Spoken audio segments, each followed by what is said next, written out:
I'm really thankful that you agreed having this conversation around l'École du Caméléon, which I thought could be a very good moment to reflect on the project, but also addressing other questions that are not specifically related to the question of archives, but mostly to the idea of having to choose Amadou Hampâté Bâ as a important figure for the project, but also specifically l'École du Caméléon, which was a text for the project.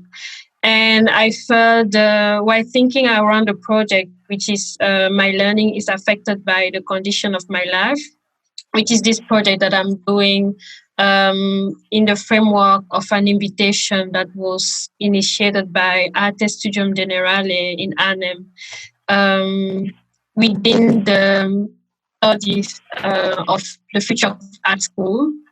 So I was thinking about what would be alternative ways of thinking a school of art in the contemporary, the current situation. How, what kind of other alternative knowledge production, but also ways of learning, listening exists outside of the Western realm. And I thought the Ecole du Caméléon was a film that is also looking at these ideas that I was mentioning in the project.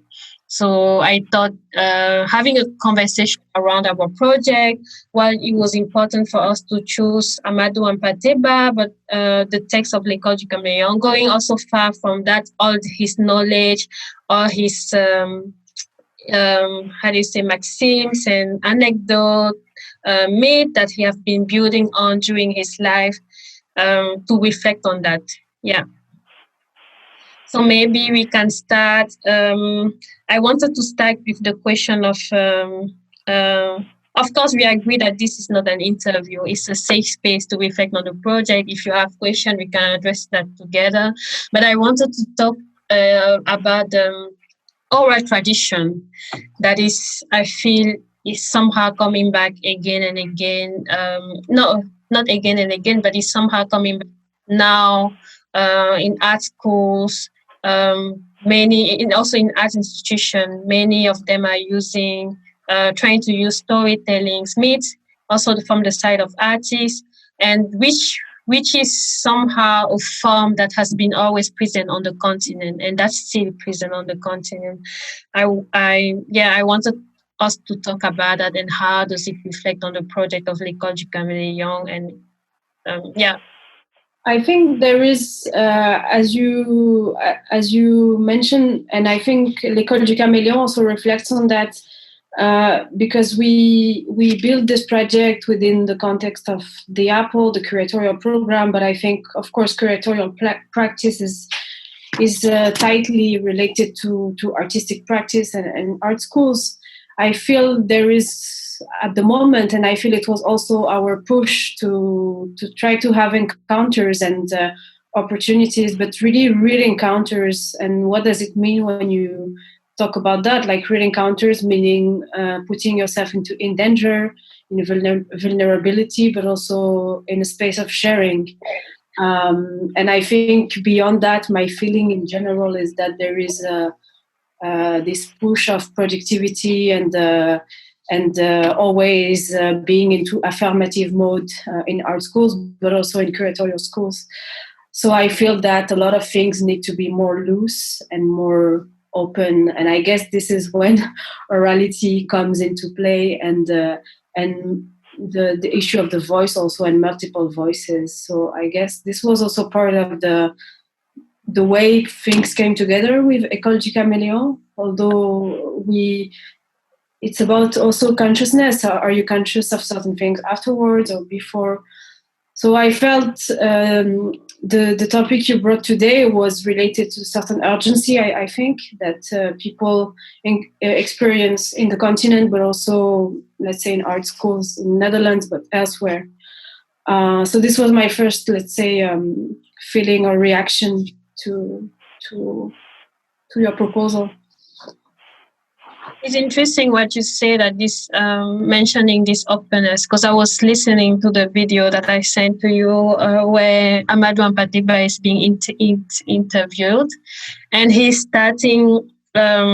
He's always defining the terms, the notions, and I like that within oral tradition, if you call it that like that, there is always like a movement of nothing is fixed. There is always an openness of rethinking. What does it mean when you're talking about school? What does it mean when you're talking about learning? And yeah, I thought this was one of the things that really struck me when I was watching the video and listening to the interview. Renée, would you like to say something? Yeah, I think I definitely share some of the questions and the urgencies that we have been speaking about this past year as we've been working on Ecole de Caméléon. And I just remembered actually, Aude, as you were speaking about the video that you sent us of Amadou Hampâté Bâ, that he speaks about going to the school of the chameleon is also about opening your heart above all things. And in that respect, the idea that a learning practice is also a practice that is heartfelt and that is caring.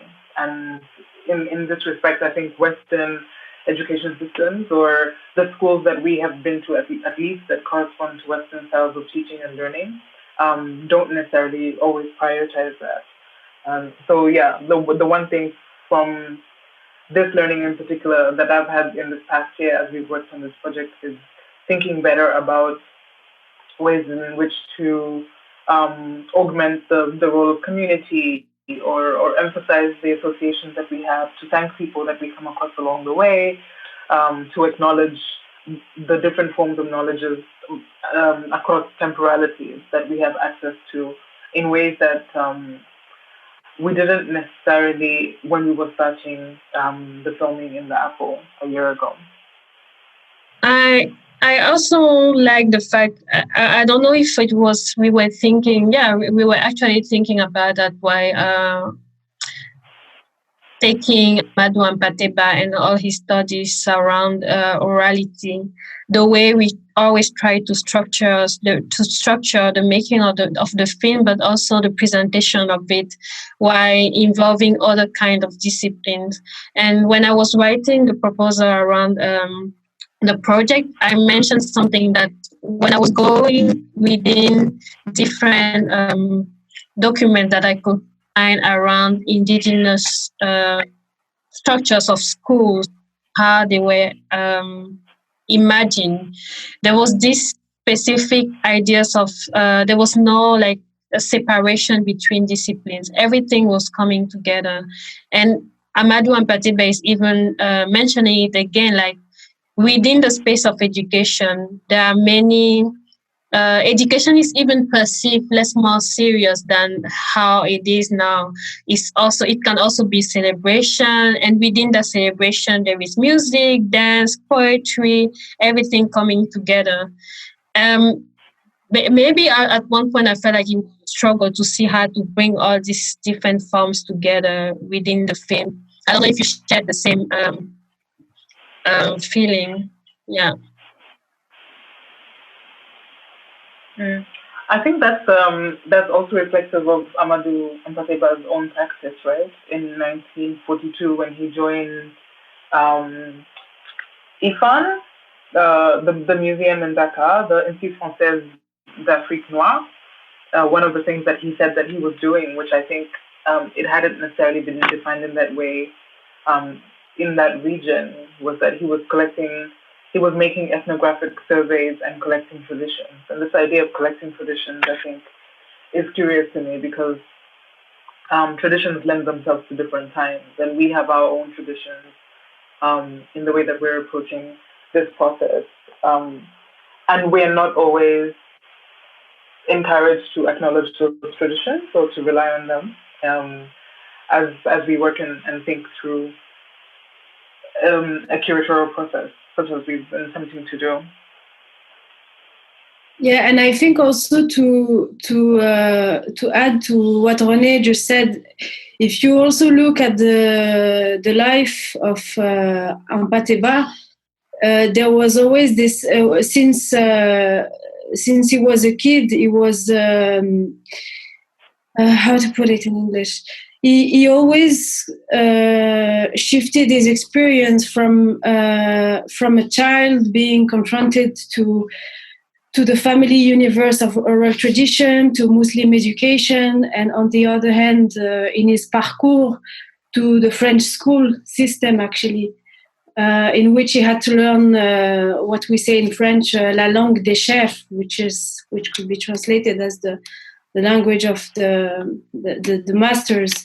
So it's really interesting to see how there is a lot of porosity, but also criticality in his parcours when you look back at his life. And so I thought this was important, and it comes up in the documentary you mentioned, Aude, from '69, which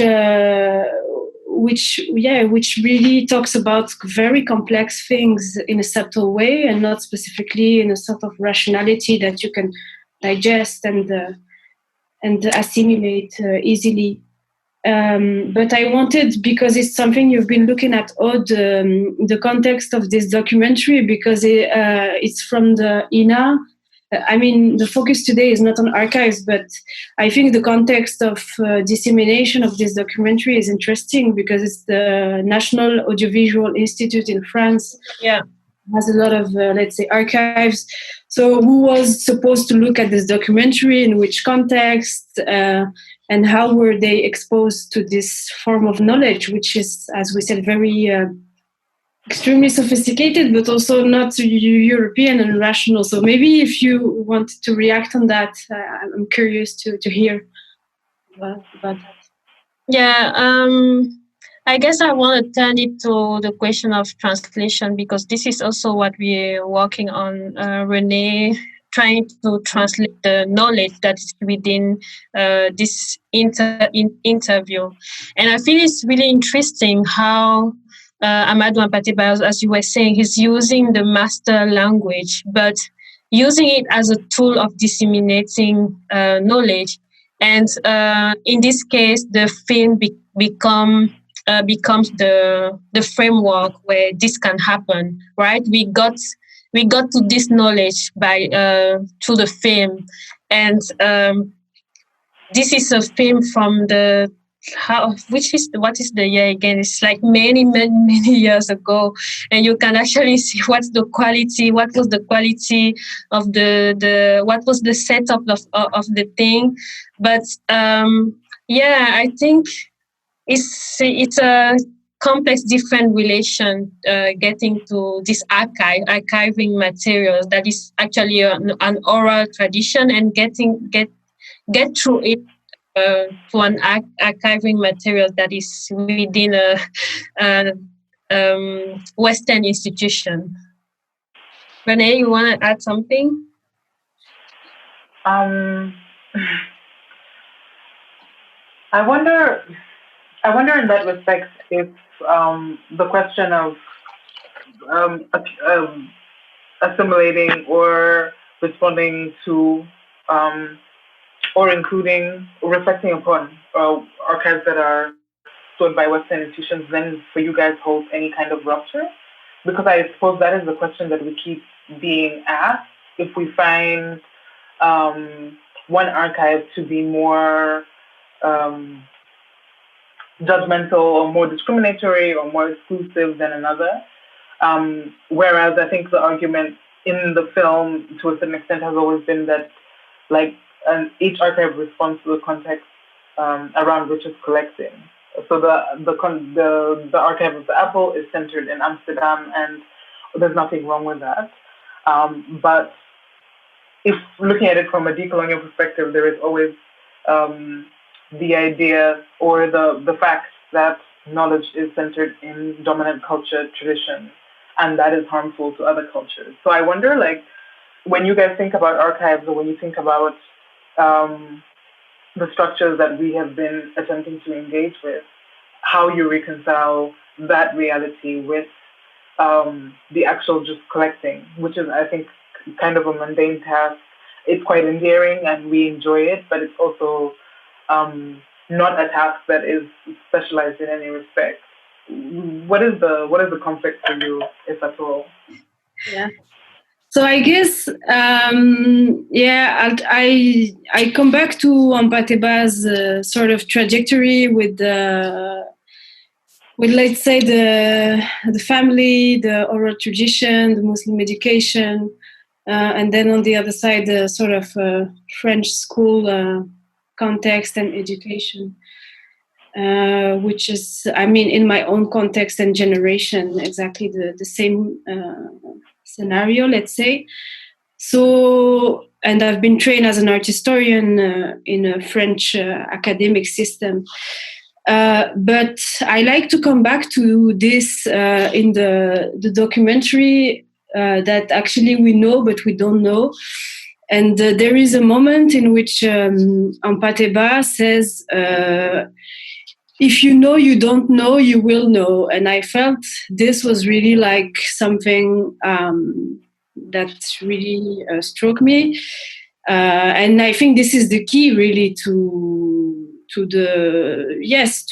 getting into Hampâté Bâ's thinking, and it's a sort of mantra, I think, a bit like the poem Ecole du caméléon, that you can always come back to it, you can always read it, and you can always reevaluate, I think, from that your own position, but also your own way of working and sharing and disseminating this knowledge. And I think there is a lot of fluidity and porosity, and I mean, that's how I felt it, and what were my thoughts about that, yeah. But still incomplete and figuring out in the process. So, yeah.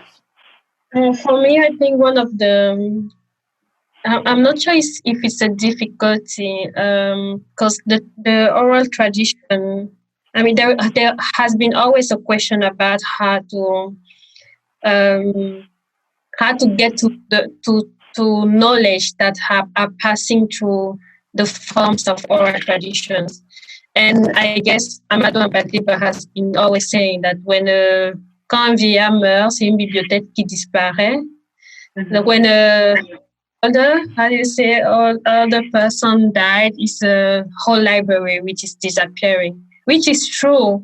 And I guess in a moment there has been like a rupture between a specific, I would say, from the after colonization, like 70s, from until now, there has been like a rupture within many colonized societies. And I talk here about a lot of African colonized countries, like in the case of Cameroon or the case of Morocco, Algeria, anyway, which made the access to knowledge to our library very difficult, because all the people have been disappearing, and there was not a moment where the passage could be made. And for my generation, I'm coming within a space where I really have to go to the inner to get to know what Amadou Hampâté Bâ was saying, trying to we can walk in the city of Bamako and buy the book from someone who is working with books, right? This was what happened in Bamako, for example. So you really have to look at it and to get to it. And my position now is that if I'm getting to it, I would like to work on translating it and making it accessible for other people. And I guess this is also what we're doing through L'École du Caméléon, working with this mantra, as Karima was saying, is a way to create a space for people to acknowledge that this is an important philosophical idea of thinking in life, but also creating, because it was helpful for us working on the project and getting to work with these schools or philosophical thought around the Ecole du Caméléon within the project. Yeah. And how do you reconcile with it, Renée? Because you're also working with a lot with archives and. Yeah, certainly. I think I have a little bit of a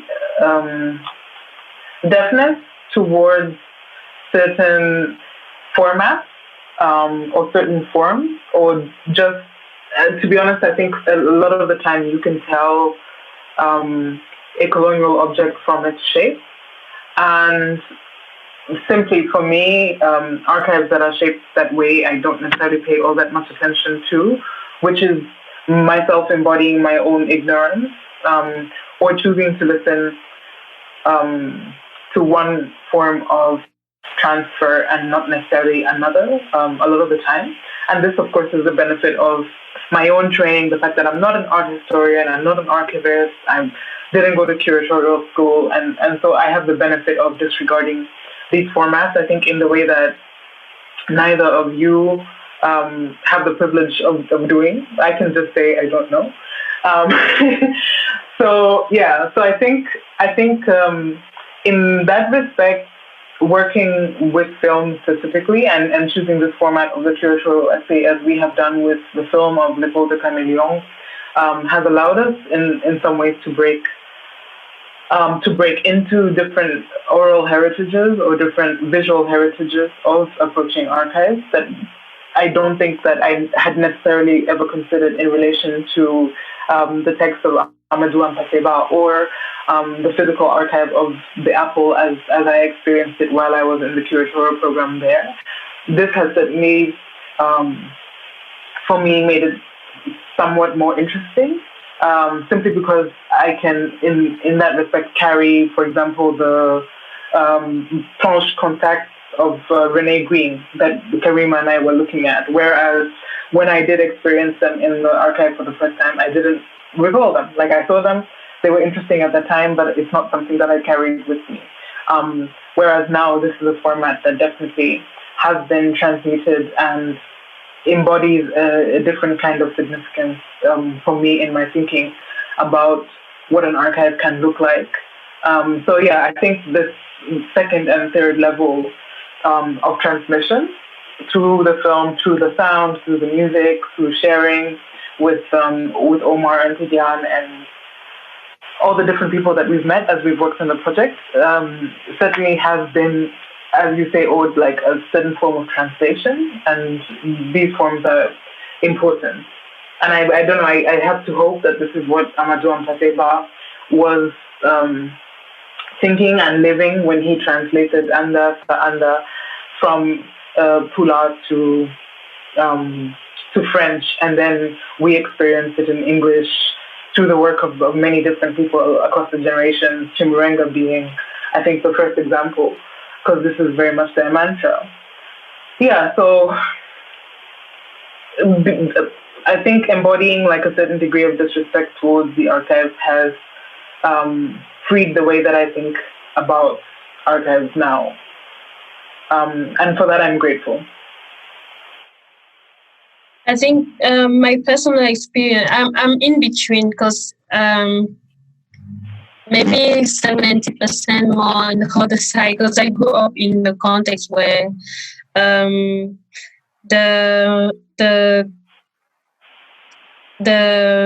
contact, the relation to knowledge was other forms than the book, right? It was the moment you get, if with the grandfather, if you're going to spend holidays with the grandma in the night around the fire, telling stories. It was the music, the sound, the noise of urbanities. It was other ways of.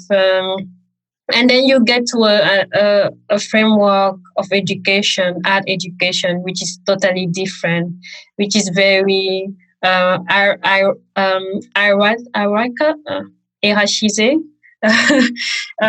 So there are some levels. And the strange thing is also that within this framework of the school, of the Western schools, the orality, the oral part is diaboliser. How do you say that? There is a negative aspect added to it.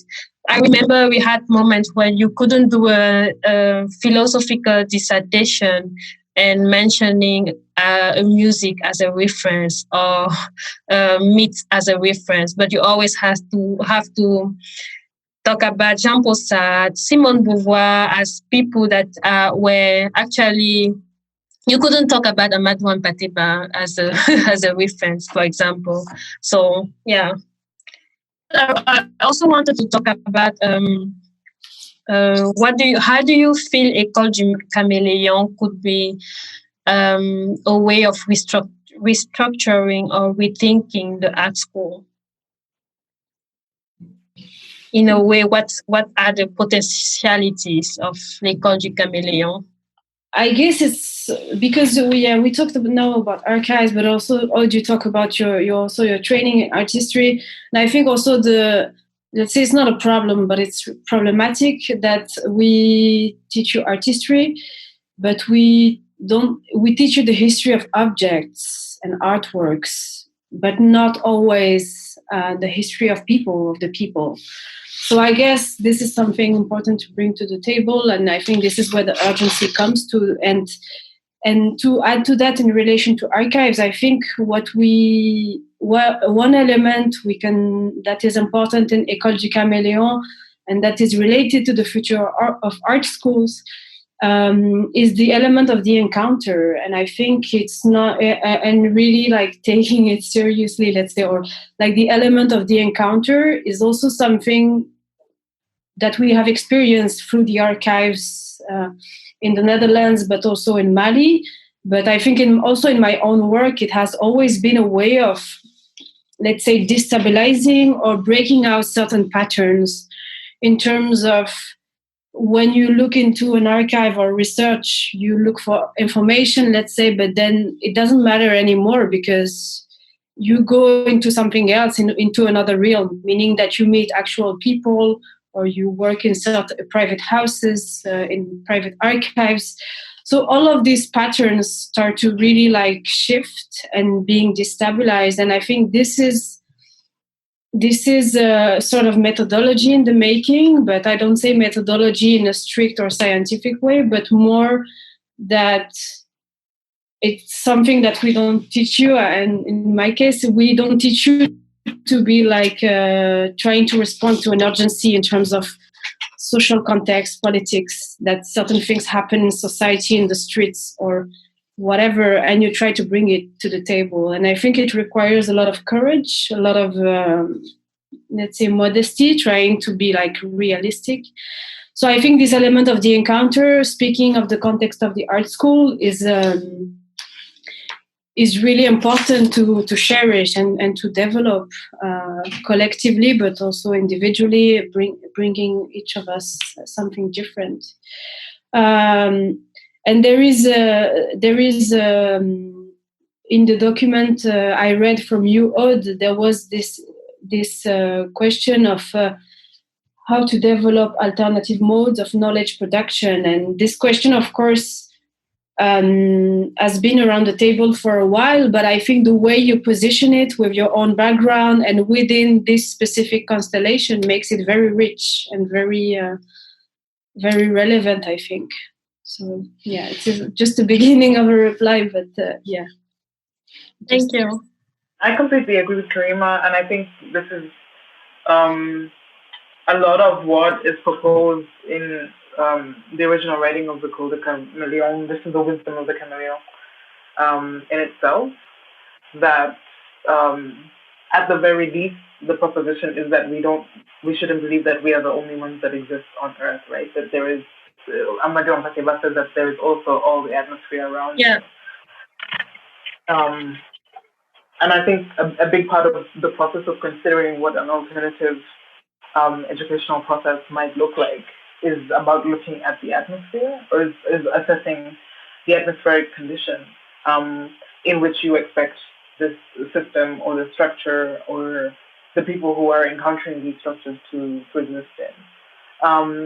And in that respect, I think Ecole du Caméléon proposes a really pragmatic approach because it proposes a physicality, like a way of holding your body in the face of knowledge and in the face of encountering new traditions and new methodologies. It proposes a physicality, like something that you can, in your subjectivity, already embody, which I think is very necessary simply because the quote-unquote atmospheric conditions for us or that we are experiencing or that exist in the world at this time are changing so quickly. So I think ultimately the question is, yes, to propose an alternative form of sharing and encountering knowledge, but then also to propose to propose forms of knowledge that are responsive to different temporalities, simply because the time moves so quickly and the atmosphere changes with each time. So I think what we encountered of the world when we first met, the three of us, and when we were first thinking and speaking about these things, is completely different from what we are dealing with right now. And what does that mean for a methodology or a sort of, what do you say, parcours, like a chemin that we had initially thought that we would be taking has completely changed, right? And where does that leave us? Does it make the methods that we had proposed null and void? I don't think so. It just means that we should be prepared to modify our bodies and to adjust our physicalities in order to fit these new modes. Especially one of the sentence that I also noted on my notebook was ne croyez pas que vous êtes seul sur la terre. Don't believe that you are all the only people in the world. So I think, as you said, Renée, it's very important to acknowledge within our own institution, but also our own practices, to acknowledge that we are not the only one producing, proposing, but we can also learn from each other or other. Let's look beyond what we already know. And I wanted to think about it as a way, and maybe that working collectively can also be an alternative way of the structures, how art school are structures. So if we're looking at not the single artist, but also a way of collaborating, ways of putting our forces together within when we are practicing art or other kind of disciplines. So this is also a way of my interpretation of ne croyez pas que vous êtes les seuls sur la terre, creating coalitions. Which we actually did, no? We created a coalition between Renée, Karima, and me to actually work on the project. And I also, there was another sentence, which is il faut toujours chercher à comprendre l'autre. So this is a sentence that for me implies different ways of encounter each other. You mentioned, Karima, the question of encountering, and in this sentence, I feel like it's implying also ways of listening, because we can hear each other, but we never listen to each other. It's an opening your ear to really understand what is the person, what is the object, what is the world or the ecosystem that you have next to you, and And finally, there was this when the caméléon sees a prey, he's gonna wait before going into it. So slowness, always take your time. And for me, curatorially curating, I really try to include this slowness in the way I'm naturally slow, and I like to take my time to. and I guess we took how long to make the film, and we're still working on it.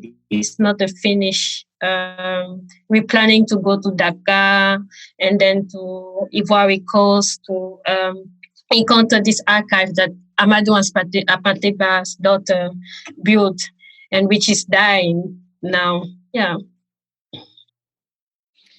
Yeah, and I guess also thinking of the context of the art school, it's also tied to really paying attention to the environment in which you tell stories. And I think L'École du Caméléon is also always, it's really like a fil rouge in this project. The question of the environment and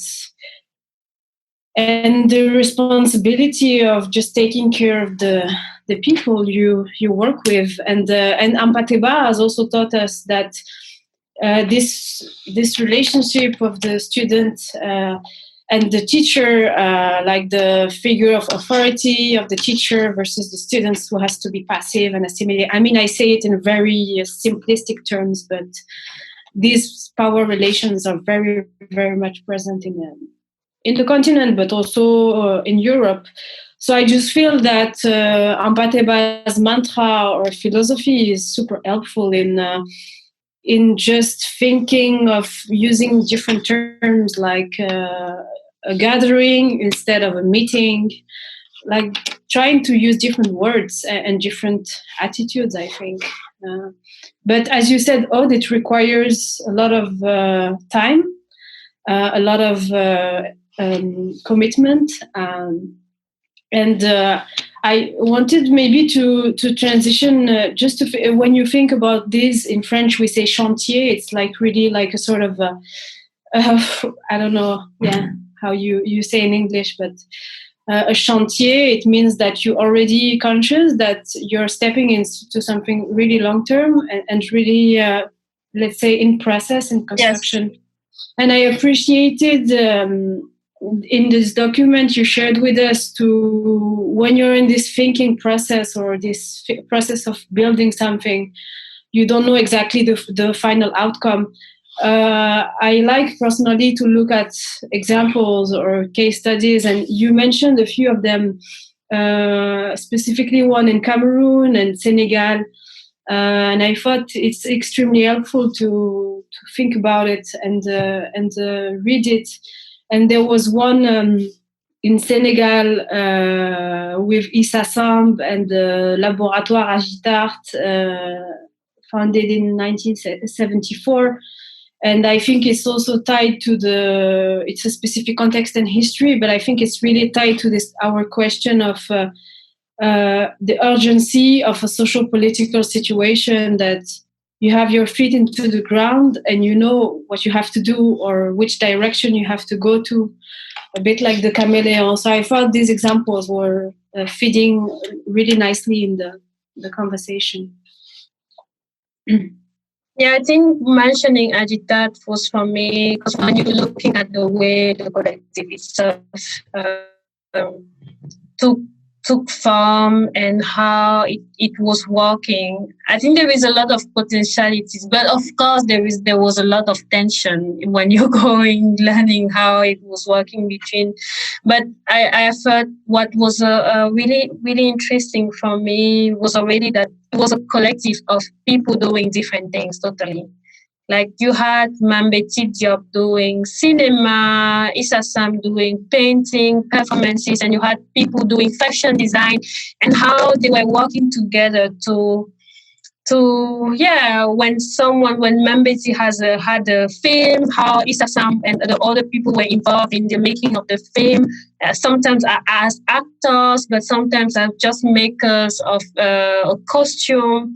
Yeah, this interdisciplinarity happening within a collective. So you don't have people. Of course, each of them was considered as an artist itself, but it was most you would say like a sharing kind of space within the collective. It didn't mean that nobody has had his own potential or there is a specific word to say, but they were individuals coming together to make things sometimes together and sometimes a part of them. And I also thought it was interesting how they decided to form in a context where in Dakar there were so many art schools that were founded from in a very Western position. You know how it was separate dance apart, performing art apart, design and drawing, paintings. Yeah.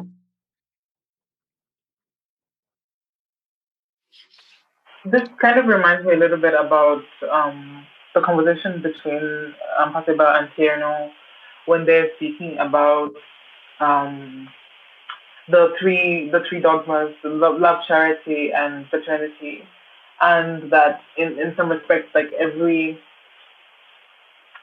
approach constitutes or is inside of a heritage of spirituality of those that came before us who have not necessarily broken yet with God. And I feel like the proposition in this as well is a collective practice that yes, we form coalitions with people that we can see, but then we also form coalitions with ancestors and descendants in the same respects. And I think that this idea is relatively interesting because I think for sure that it doesn't exist inside of um, like a white Western theology in the same respect. This is definitely something that comes to us from the oral traditions of the African continent. And I think it's an interesting proposition simply because it, for me, cements the idea that we are always working in collectives and towards a collective aim, whether or not we acknowledge it or whether or not we see ourselves with other people necessarily. But creative labor and creative activism in that respect is always a collective practice because there are um, many came before and many will come after. Sorry, my battery is low. But yeah, that's pretty much what I wanted to say. I'm gonna grab my charger. Yeah, what you were saying, Renée, makes me think about this passage that we mentioned in the film where Amadou is saying in Africa nothing is what is he saying? Il n'y a rien de profane. Yeah? Le profane n'existe pas en Afrique. Tout N'existe est pas. religieux, Yeah. tout est Tout est religieux. ouais. Everything is religious. Everything is sacred. And you're thinking we're making coalition, but not just among ourselves. It's not. It's also with ancestors, people that were before us, living beings that we don't even see, but also living objects, beings, sonic beings. Yeah. I was thinking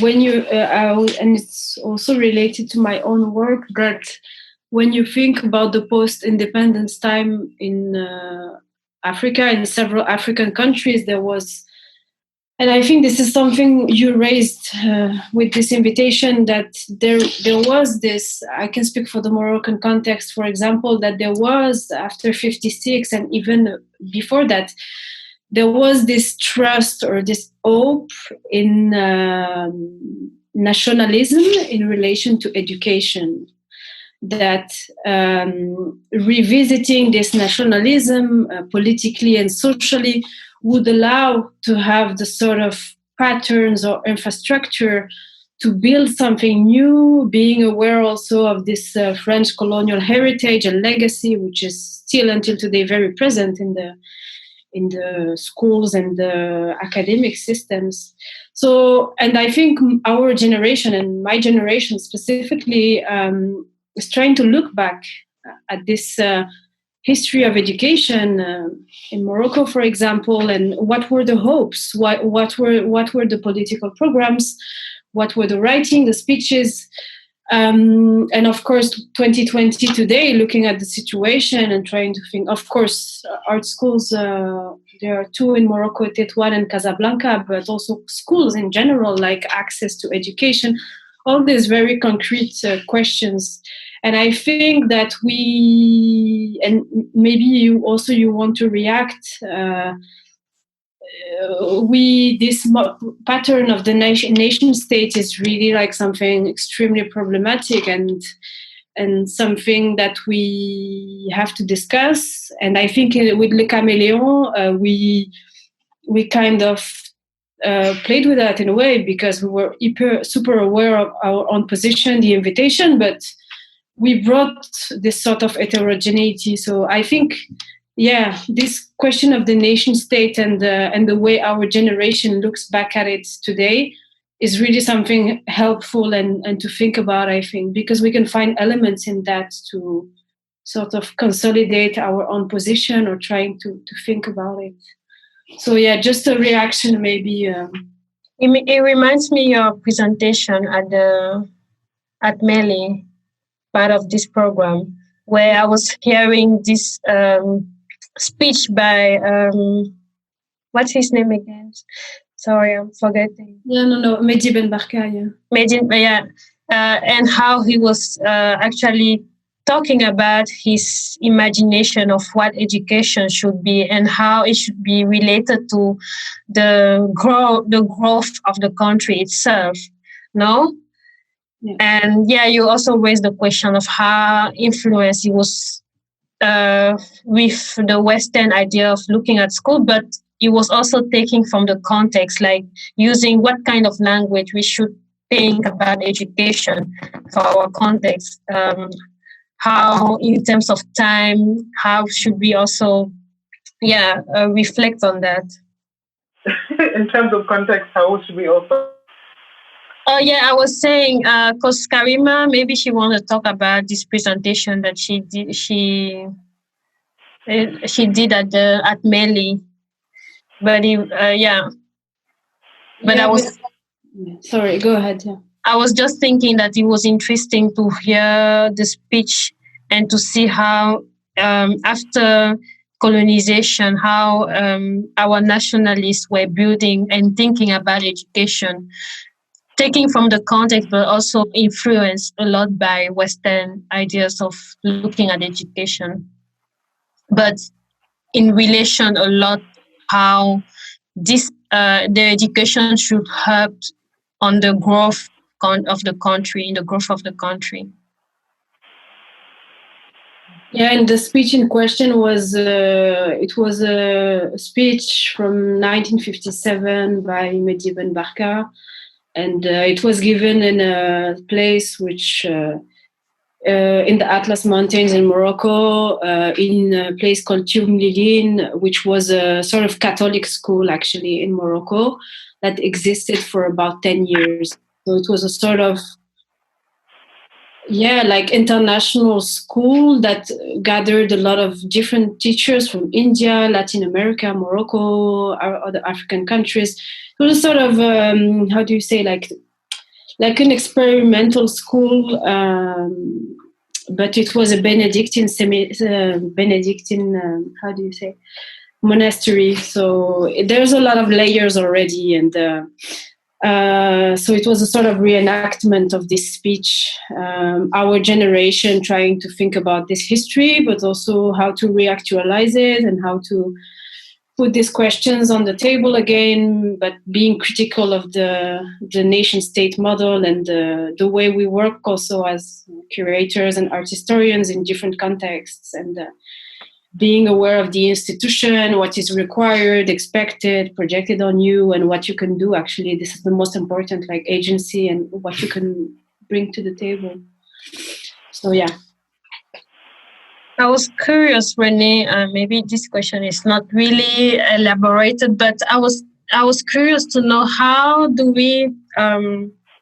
This is in relation to your work because you're working a lot with videos, materials, academic materials, and how do we create a vocabulary that is respond not only to the current moment, but the current times, and which is in between a very westernized way of looking at knowledge and creating knowledge, but also taking from traditional oral archival material. How do we create a vocabulary in between both space, and we make it accessible.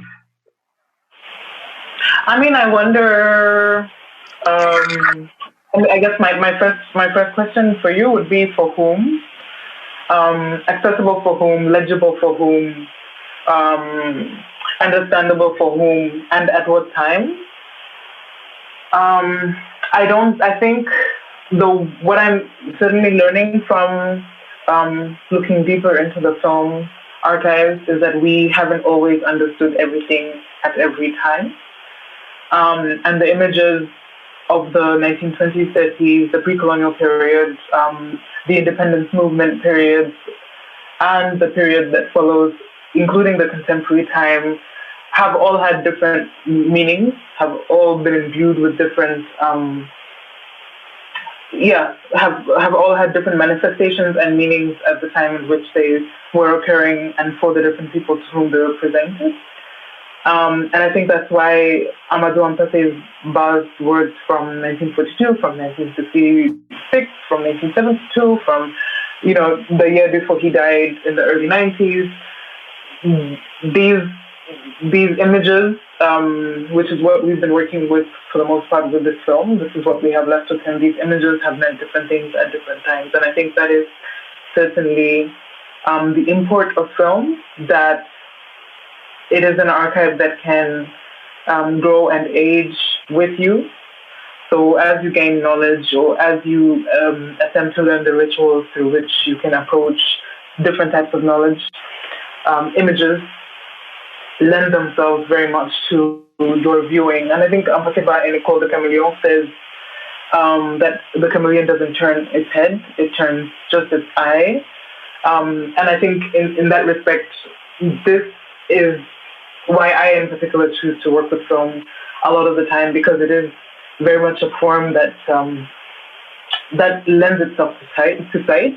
Like it's an archive that seeks to be seen. It doesn't necessarily obscure itself in the same way. Sometimes it's offensive, sometimes it's over simplistic, sometimes it's crude and uninteresting in many ways, or sometimes it's pedestrian or mundane. But I think it does very much want to be seen, which I find to be charming, and I find to be very generous.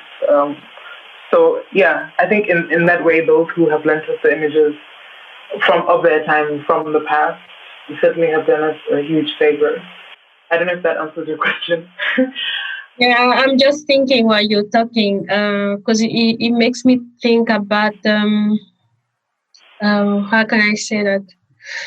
Because when you're saying to whom and to who, for whom, I'm thinking maybe the work you're doing is also really related to you. Like, for example, the framework of this project is also for me to learn about this knowledge, right? Is that from me, from my will and curiosity to actually not discover, it's too much, but learn from every kind of knowledge or people that I will invite for the project. And I feel like your project is also coming from a personal point of view, right? It's not 100%, yeah. Sorry, yeah. I mean, it's absolutely the only perspective that I consider in this approach and in my work with film is my own, simply because I have to rely on my own. And that's a discipline that I have been taught by through editing film and being inside of the editorial process, listening to sounds, watching images, listening to people's voices, listening to music, knowing attempting to learn the rhythm and the cadence of speech, the tone of voice of people, things that I think aren't necessarily always immediately noticeable or acknowledged in intellectual spaces. Editing film has taught me very much to pay attention to these things. So I think, in that respect, the thing that I am chasing now in my practice is very much the nuance of a thing rather than the actual physical form of it or the generalized manifestation of it. I'm very much a lot of the time looking for whispers inside of my exploration. Not sure if my comment will make sense, but I'm also, because you said trust yourself, and I'm thinking, because I did art school too, and I remember all the pressure and the anxiety around making a painting, which had to look at something, a movement specifically, right? It had to have the visuality of something that you recognize, and which is Fauvism, Cubism, something that we know and we identify as being legitimate. And I feel like our position now is to counter this way of relating to what we're creating or what we're doing, what we are making, to trust our guts, our own experience, our own feelings, our own knowledge library that we have in mind. It's not always to have the validation by making a relation to a well-known author that everybody knows. Can also be your grandma, as Amadou Hampâté Bâ.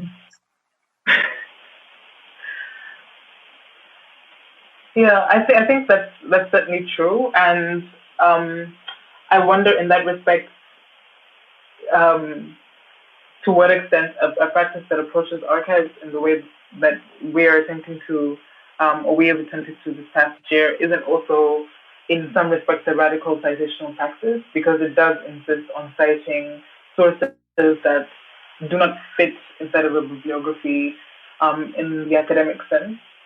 And I think that's really, really important. And it's interesting to see more and more thinkers and workers figuring out how to do that better, or in ways that attempts to restore historical injustice, because I think a lot of knowledge has been lost in that respect, as we know, not necessarily lost, but has been obscured.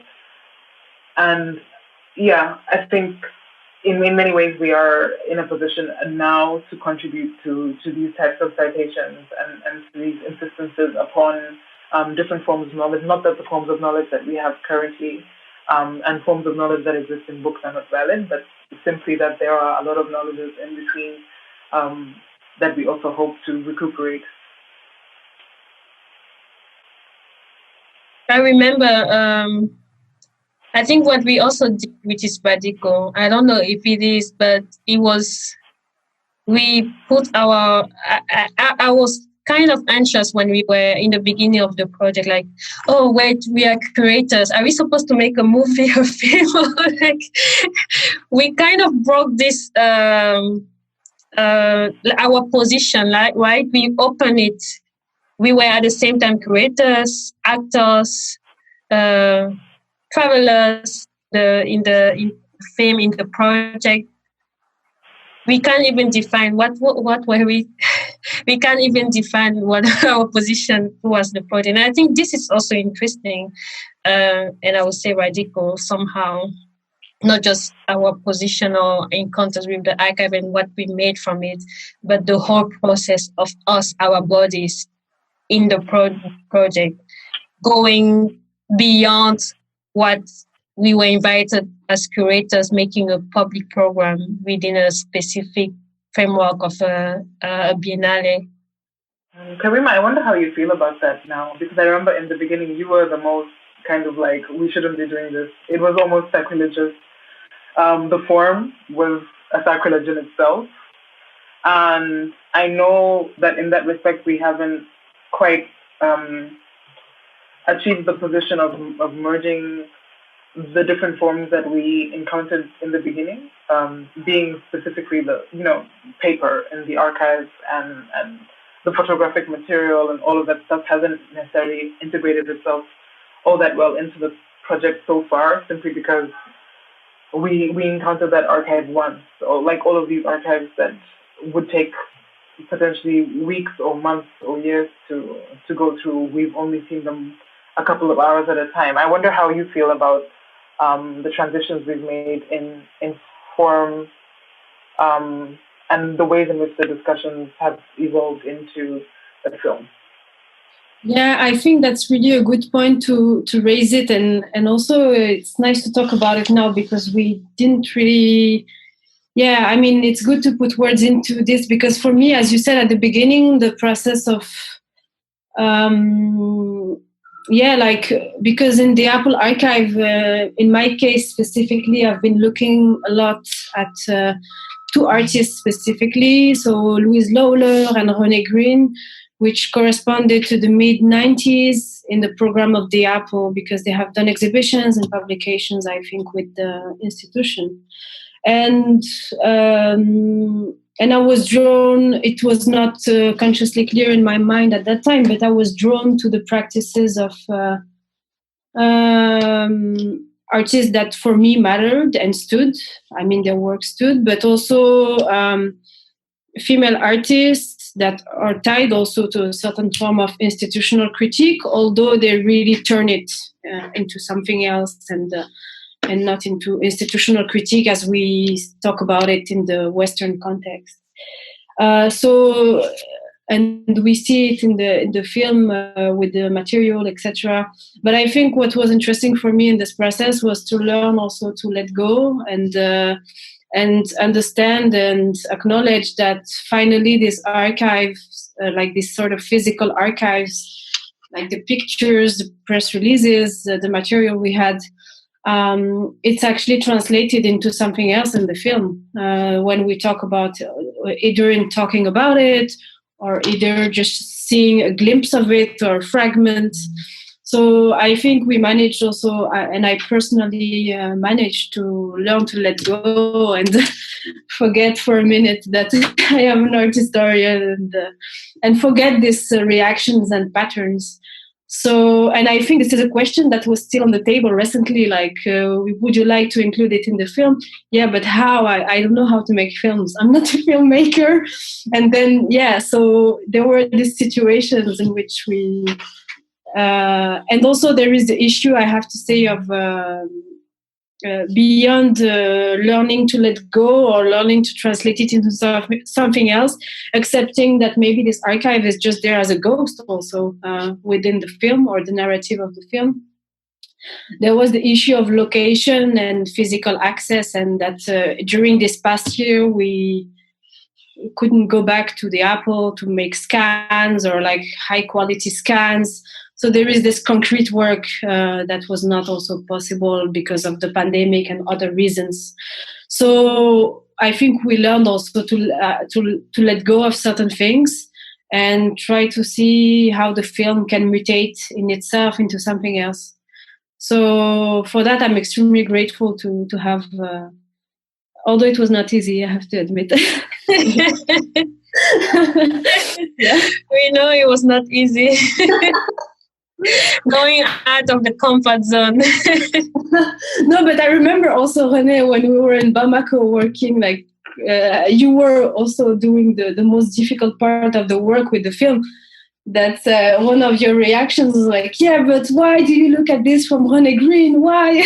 And I was like, like this very a strong reaction. And I think those moments were great because I think it pushes each of us, you know, to think of what we are doing and how and why. And so, yeah. Yeah, I mean, just to clarify, I love Renée Green. It was just like in that moment, I think we were under so much pressure to try and figure out how to make a presentation within 12 hours. I was just like, you need to tell me when, where, and how this fits in. And if you don't know, then we kind of have it. And that's I think that's definitely a difficult situation that we have found ourselves in, having like a shared editorial duty and a shared, you know, I'm the only technician on the project, which makes things even more complicated because sometimes I make technical decisions that we simply don't have time to discuss. or it doesn't even matter if we discuss it, because my understanding of it and your understanding of it will not at this moment come together. But I think it's again the question of collectivity, and what does it mean to work and to think as a collective, and to have chosen to be in a non-hierarchical coalition, to be choosing for interconnectedness in this way, in the most inorganic and unnatural the way that we arrived to it. We got an invitation by email and we met the next day and started filming. So a lot of bizarre things I think have happened with this particular process. But I think that is like ultimately the nature of curatorial work, that it is strange.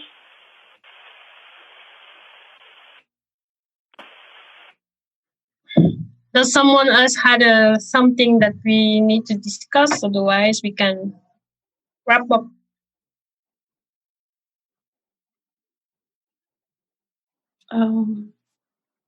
No, I think. Okay. Thank you so much, guys, for your time and for your generosity. It was really nice to talk and reflect again about the project, even though we were still working on it, like literally last week.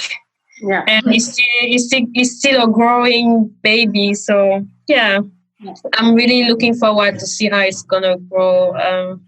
Unfortunately, with Corona moment, we couldn't have the time to really go deep in it. And yeah, thank you so much. Thank you. Thank you for the invitation, Aude. It's nice speaking with you both. Yeah.